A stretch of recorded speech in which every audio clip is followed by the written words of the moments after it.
really a pleasure for me to introduce Dr. Kern Jackson. He's a friend and a colleague. His roots, Mobile roots, run very deep. And if any community needs its own folklorist, it's Mobile, with over 300 years of various cultural traditions from Europe and the Americas mixing together. It is truly one of America's unique communities. Kern Jackson is the director of the African American Studies program. He's also a professor at the English department at the University of South Alabama. And as I said, he does have deep Mobile roots, and many of his family members have been involved in the Mobile Area Mardi Gras Association.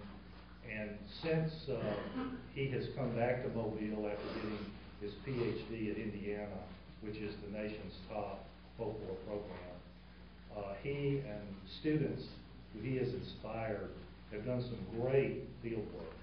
And one of the most interesting stories is the reemergence of the Gulf Coast brass band tradition, and I know he'll touch on that.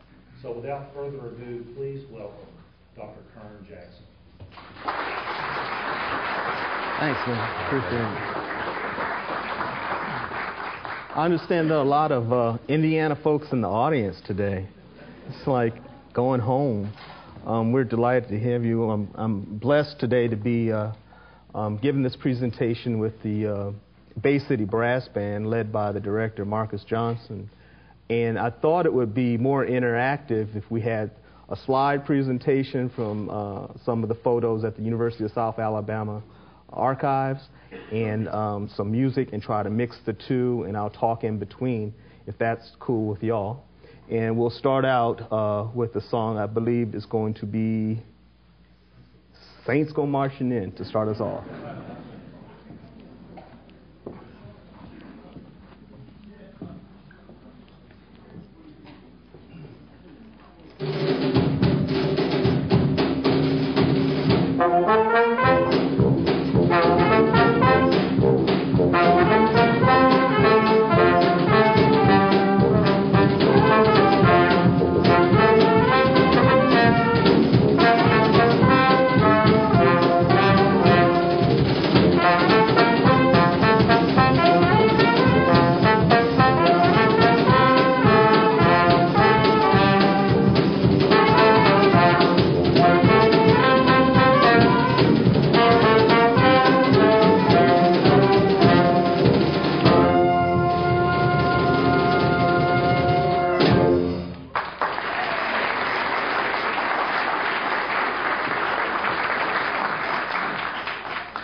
So that was When the Saints Go Marching In, and that's a standard. That's something that's played at every sort of ritual, event, and performance.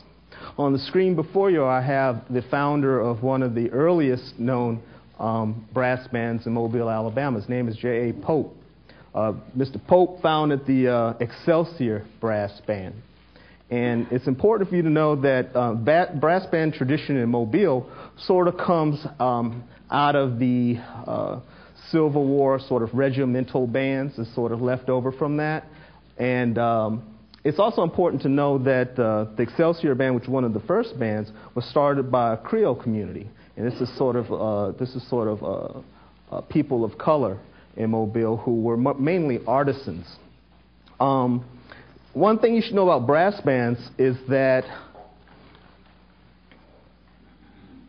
it's a tradition that goes back almost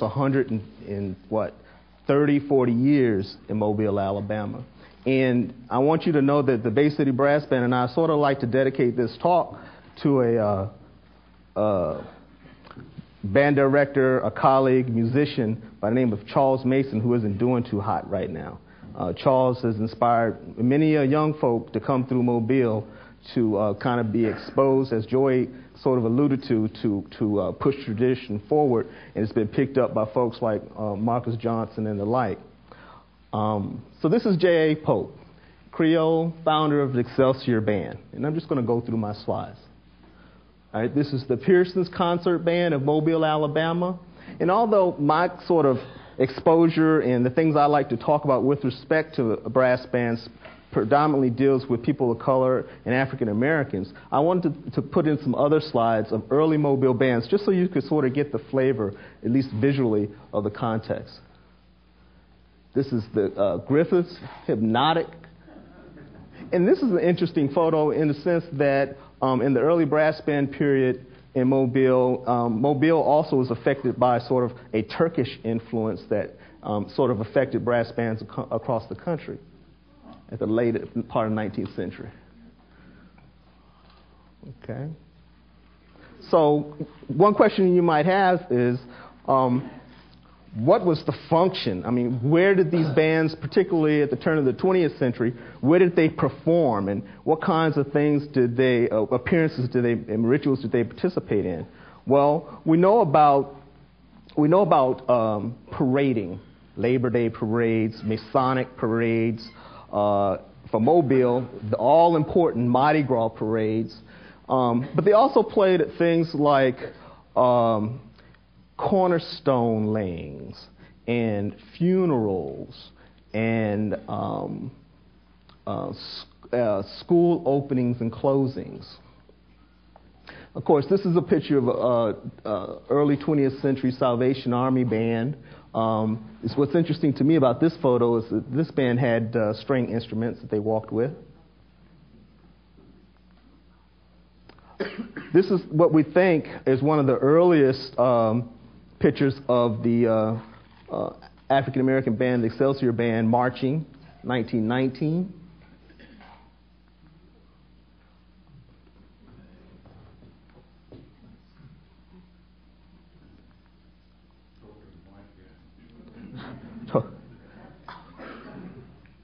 This is an interesting picture of one of those ritualistic events. This is Joe Cain Day. Joe Cain Day is the Sunday before Fat Tuesday, and usually not only a brass band, but also the Joe Cain widows will meet up at Joe Cain's grave, to which this gentleman is dancing on, and they perform at this.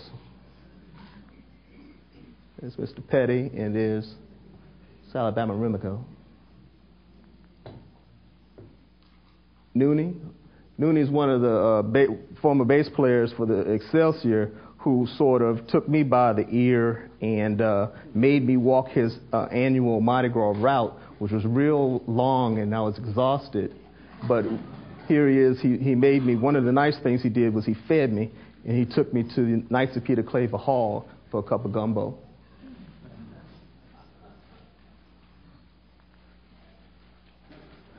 This is Drum Major. Drum Major's not able to be here today, but Drum Major's a part of the Bay City Brass Band.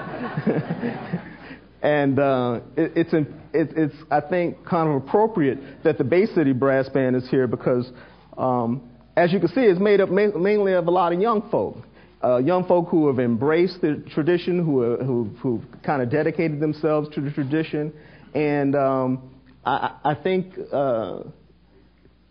Drum Major is a performer that appears ahead of the Bay City Brass Band when they do their annual functions. All right. Now, okay.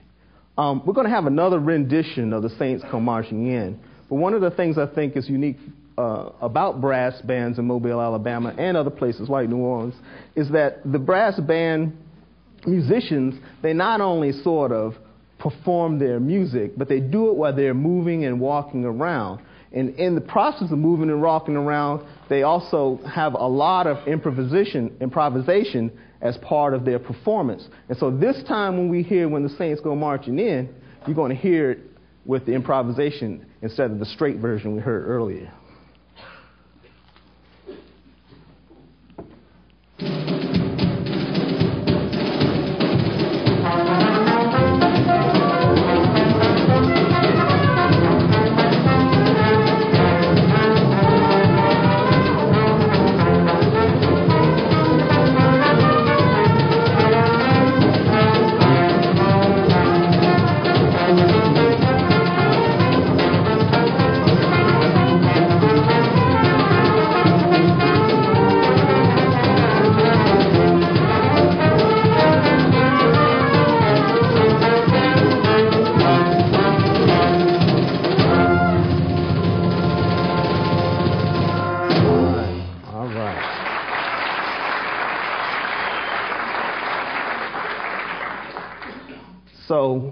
one of the things that the brass bands do is they play at these things called festivals or cultural performances. And so I would like to talk a little bit about what a cultural performance and a festival are.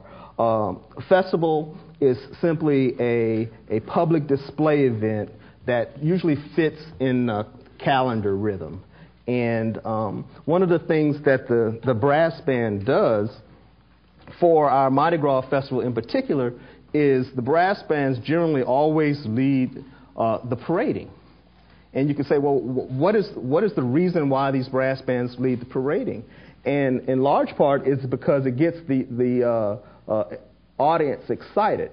In fact, when I was a child and I would go to parades, it wasn't necessarily called going to parades. What we identified in my family with a parade attendance was the sound. And so, particularly the bass drum and of the tuba. And we would call visiting the parade going to the boom boom, right? You would hear the sound and you would know how you were supposed to act and behave and where you're supposed to go and where you're supposed to stand. And then the brass band would play music that would remind you that you're participating in this tradition. And one of the songs that is played along the parade route is Just a Closer Walk with Thee. And we're going to have that one.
So it's kind of neat to know that as a participant, you're listening to something that's familiar to you over and over again in a given season. I guess what I'd like to talk about next is that the brass band tradition in Mobile is identified with not only sort of the calendar year, but also by what is worn and so forth. And many of the students and the participants and the players of brass band music come out of a long-standing tradition of being trained in the elementary, then in the junior, and then in the high school, and then going to a college where sort of brass band expressive culture is embraced and performance is embraced, and then coming home. And I think this is the case with Marcus. And in the Bay City Brass Band, you have folks at every stage of that process. And that's really sort of fascinating and exciting. And I think that's why they get so many gigs, too. But that's sort of important to know. The next song we're going to hear is one that is sort of embraces a shift in tradition, because brass band playing, like most things, is evolutionary. It doesn't stay static. At Excelsior, the pictures that I showed you earlier are an example of an older band, more traditional band. and the Bay City is unique in that it plays its own songs during the performance and composed songs by Marcus and the like. And in 1992, something very interesting happened in Mobile, Alabama, sort of late as far as I'm concerned. But we had what we call a shift in tradition with regard to the Mardi Gras Festival. And the bands played an important part of this because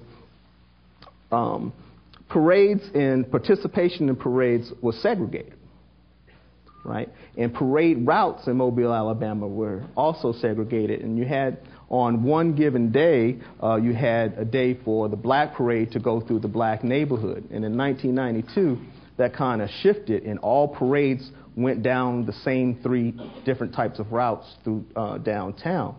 And I think that's somewhat indicative of the shift and the change of brass bands in Mobile, particularly because it was no longer sort of the same members of the local musicians union with the same set of bands, but there was an opportunity for more bands to get more gigs, in part because there was more parading and there was more opportunities to play.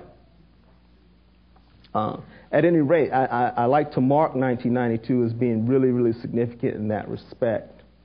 If we could, we're going to have more contemporary and more popular forms of brass band music play right now among the youth.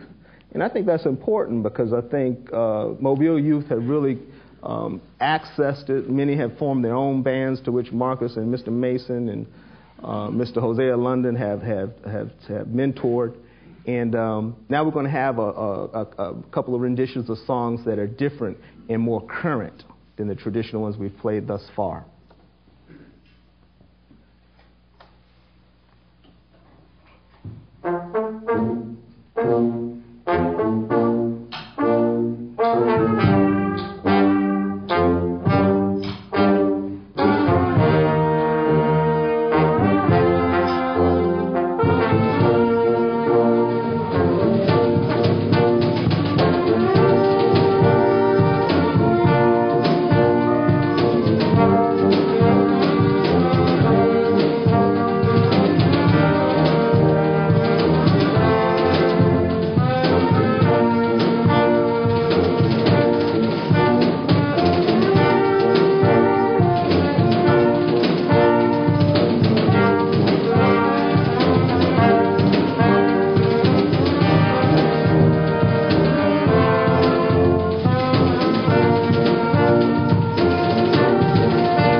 That was nice. So one of the things that's interesting to me also about brass bands is it's no longer confined just to Mobile. Here we are in Montgomery, Alabama, talking to you folk at Department of History, Archives and History. And one of the things I think that has also affected repertoire has been the opportunity to do sort of new and different types of events, right? I know that the Bay City has done corporate events at the casinos in Biloxi. Right? And now Biloxi has a thriving kind of parading festival culture that it didn't have 20, 30 years ago. Also know that people are gigging people beyond just the uber wealthy and rich, which usually were able to contract the brass bands, are asking brass bands to play their sons and daughters' teenage events of coming to maturity. They're also playing events as simplistic as crawfish boilings. So sort of what and how and where the brass bands are performing now is and functioning now has become more interesting. But this is the thing. Them sitting here and y'all sitting there is not the idea, right? This is sort of all kind of staid and we're all kind of buttoned up. So what we're going to do now is we're going to have audience participation the way it was intended to be. And we are going to form our own collective Illinois, Alabama, Indiana second line. All right? So you know what you have to do, and I want you to do what you want to.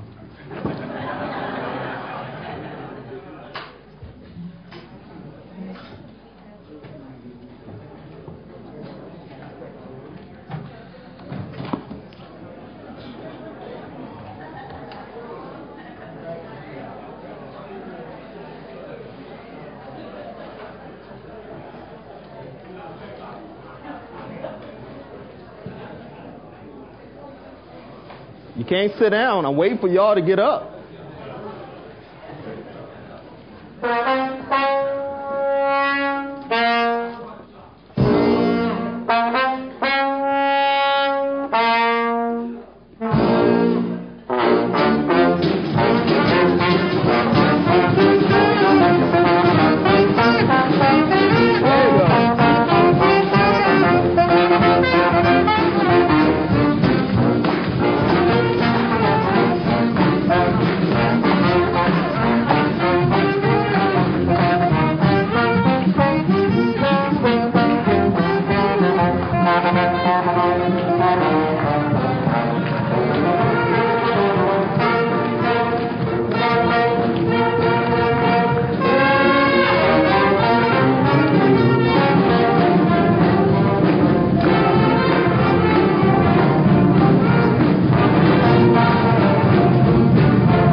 take some questions.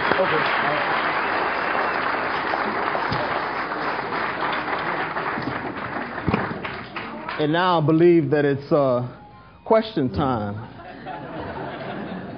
Because it's an interactive thing. You participate, you inspire the band, you get inspired to perform, we form community, right? And that's how the ritual is executed. So we'll take some questions. Before the questions begin, if you have a question, raise your hand and we will get a microphone for you to ask the question into. We have a group in the next auditorium that will be able to hear the questions if you speak into the microphone.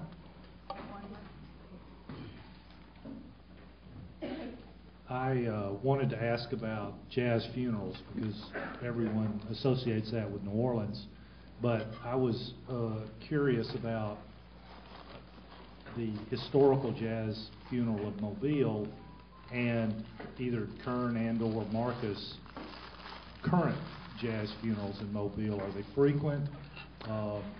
Have they always occurred, or has there been a resurgence of that tradition? There's been a resurgence of it. I mean,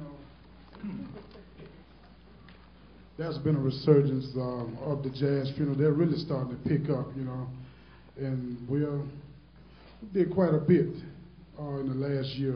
They really has picked up from the time when I started in the Mardi Gras industry. They've picked up a whole lot. One of the neat things about my jazz funerals is that with the resurgence of young folks joining bands and with the resurgence of things like Treme on television, what we have discovered is people are coming back to things that their folks did generations ago. I know that in 2009, out of the clear blue sky, my uncle asked me to bury my grandfather with a jazz funeral, and I was like, Mom, oh my goodness, okay, fine. And we had them come out to the Catholic cemetery. I know that even some of the jazz bands, Excelsior band and the Olympia, have even led processions to cemeteries, which is pretty. It's sort of something that's a resurgence in terms of the tradition. But yeah, I mean they're getting gigs left and right. Yeah, we've been as far as Texas for a jazz funeral.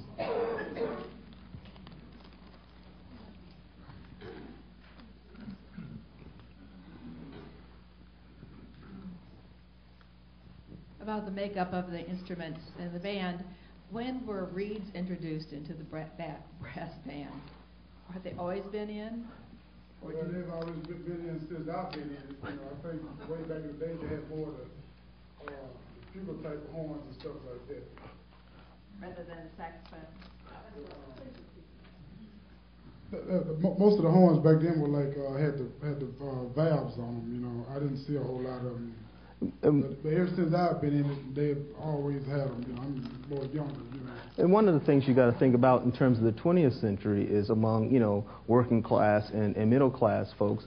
Often with the bands, you would play what you had, and one of the antecedents sort of for Mobile brass bands too is that fire companies of the early 20th century and the turn of the 20th century often fire station houses in the regional parts of the city would have bands that were attached to that fire company. And they would have different sort of brass instruments mainly. But with respect to when the woodwinds came in, I can't really answer that. I was just reading recently about two sort of prominent figures in the Mobile sort of orchestra band tradition. One was E.B. Coleman, and another was Fred Wesley. Fred Wesley was a band instructor in Mobile County Public School System, and E.B. Coleman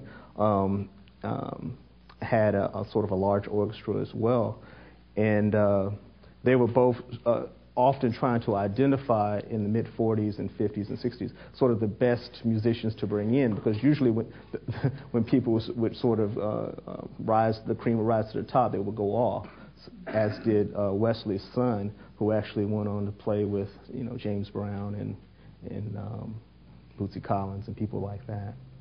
Can you ask about the valve trombone? I don't have a mic. Yeah, you want to know a little bit about the brass trombone, Marcus? Well, Hold the microphone up. I started playing valve. I'm really a tuba player. This is my brother here. It was so many. I had 4 brothers, including me, make the 4th one. We all played tuba in school, so I had to move to an upper instrument. So the valve was closer than the slide. I'm still weaning myself off of this valve to be able to play as my son playing the slide right here now.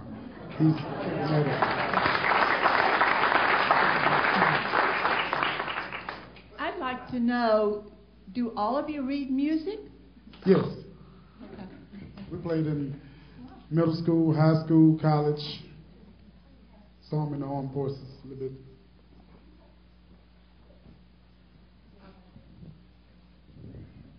Tell me how the umbrella got involved. Ooh.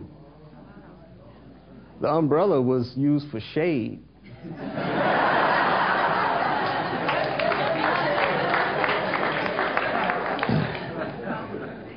And I'm assuming that, particularly in Mobile, when it can rain at any moment, people would take their parasols with them. But in terms of it being a part of festival costume, I can't really pinpoint an answer for you right now. But I'm sure at some point it became prominent. I know with respect to African American second line dancing, it's a strong cousin to, we're on the Caribbean, they celebrate Carnival from Tampa or all the way around to Galveston, and we're part of the broader sort of Afro-Caribbean community. And I know that a lot of second line is connected to festival dance, such as that performed with John Canoe in Jamaica, or with cake dancing traditions and things like that. And this sort of a hybrid. And I know that with regard to parasol, I can remember seeing in the archives where we were the other day, I can remember seeing pictures as early as 46, 45, when women's social groups would meet the king and queen at the foot of Government and Water Street to welcome the King Alexis, which would be the black king of Carnival. So I know it goes at least as far back as that.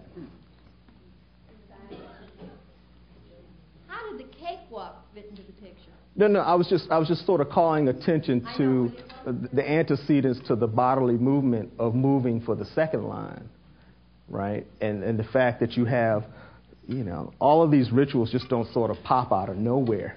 People bring them with them, and they borrow from each other's, and so you have different types of aspects of performative festival customs, such as chivalry and things like that. And cakewalk is just one of them. I just went to an actual cakewalk in Baldwin County, which was for children. And these traditions seem to be popping up a lot with children programming, maypole twining, things like this. And there's sort of a resurgence of walking around in the circle, and whoever lands on a certain number wins the cake, and there's 16 cakes, and every child is trying to land on the appropriate circle to get the cake. There's also cake walking for weddings, where you would take the cake, and it was like a procession to get it to where the reception is going to be held, and this sort of thing. So. You have a question like that? First of all, I must say y'all are doing an amazing job. Do y'all audition for this, or how do y'all all get together? I know you said that's your son and your brother, but what about the rest of them? How do y'all get together?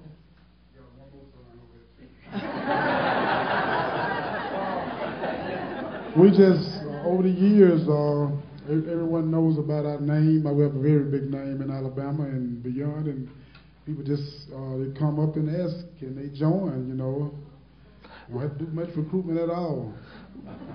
I know that within the Excelsior tradition, we have in that particular band, people get in the band and they stay 35, 40 years.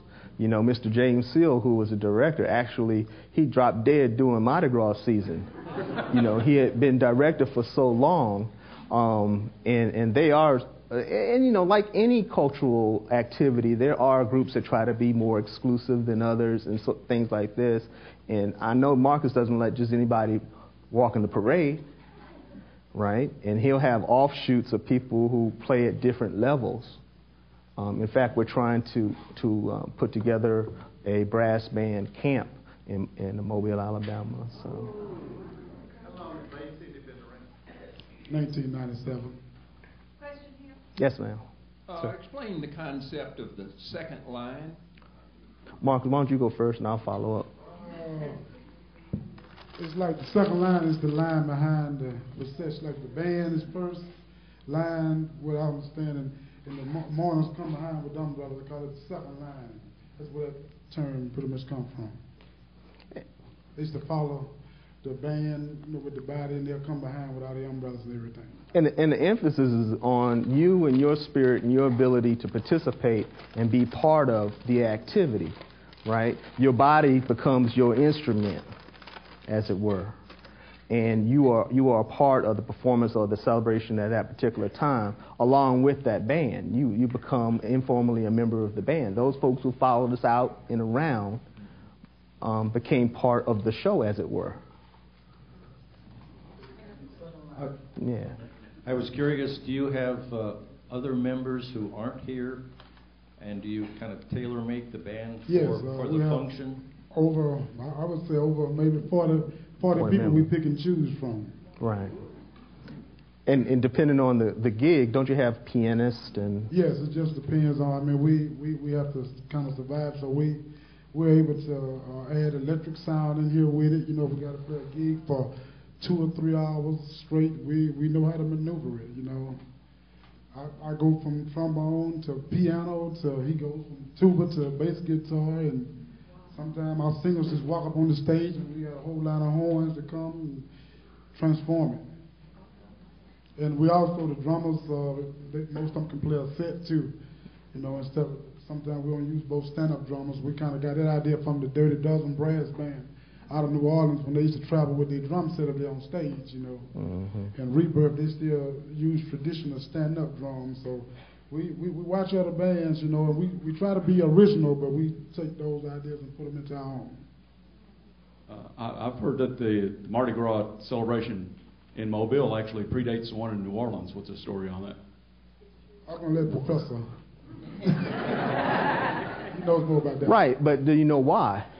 I mean, the issue is sort of the festival culture of the Catholic calendar. Mobile was King Cotton in 1830, right? New Orleans wasn't quite what it is now in terms of being sort of the commercial center that it became at the foot of the Mississippi. It was Mobile with all these rivers flowing down there. And, some of those, what do you call them, bon vivant, those young men that you don't really want in the house,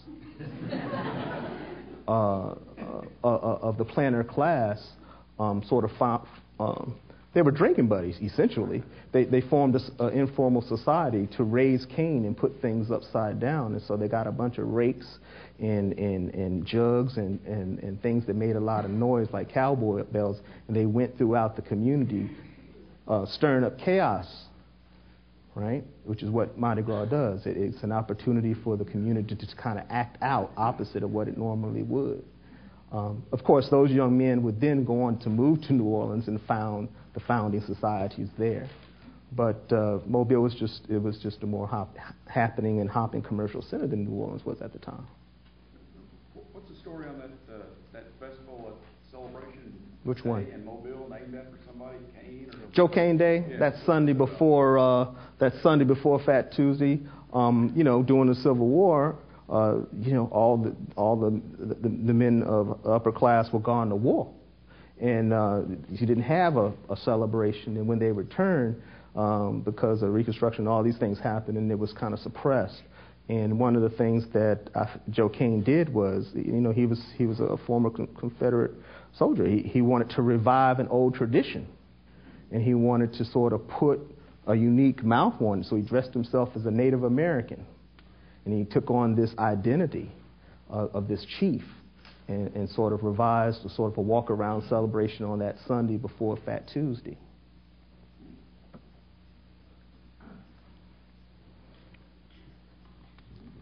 Yes, I was wondering, were vocals ever part of this? Do you ever have singers as part of the band? Oh, yes. We sing a lot of chants in New Orleans music. We sing a lot of chants. We'll do one on when we close down. How about that? Well, like I said, we're not. We're vocals in our own way. The New Orleans voice. But if we do a wedding or something, they want, you know, to mix a little more time with the brass band doing it, we do have vocalists to come that way too.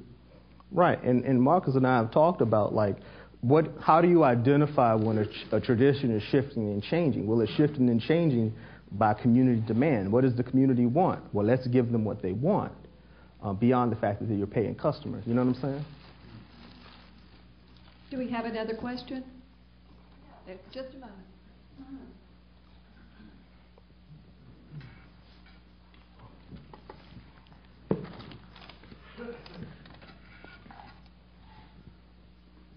Do you ever have dancers?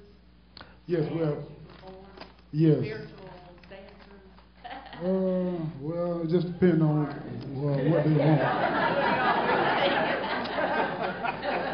Kind of just doing your own thing, kind of freestyle. Yes, we do all the time. That'd be fun. We showed a picture of one. What's Mr. Alexander? Clifford Alexander. He's like our lead man to be out front with the costume on. He's 70 years old. Used to be a real drum major from 1956 to 60. And he came back out years later and asked me could he march in front of us, and he had we also have a couple of girls that march.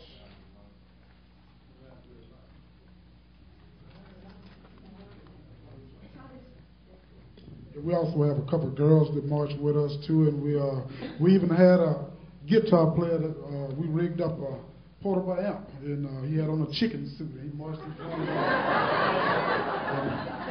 He could dance just like James Brown. Mm-hmm. We've had several different styles of dancers. This will be our final question. Folks got to get back to work. Thank you. You have spoken about your children who are in the band. Could you introduce the other members as well? Thank you.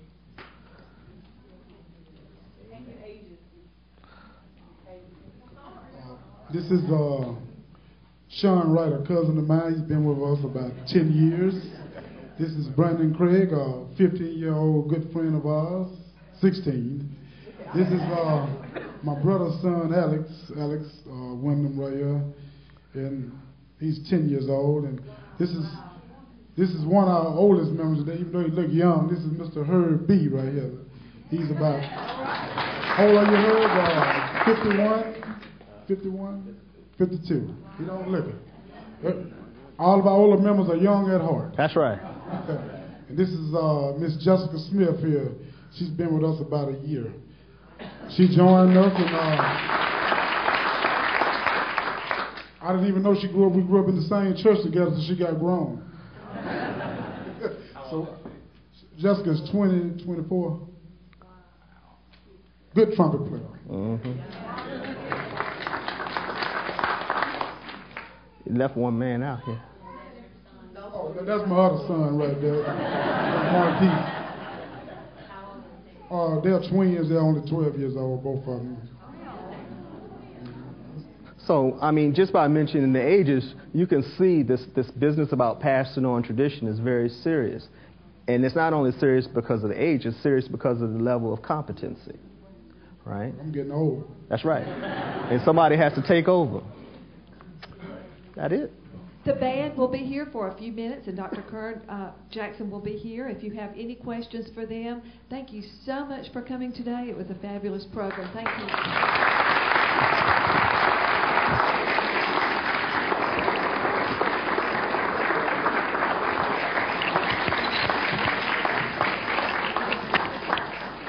CDs are available for sale in the lobby at just $10, and turn in your evaluation form.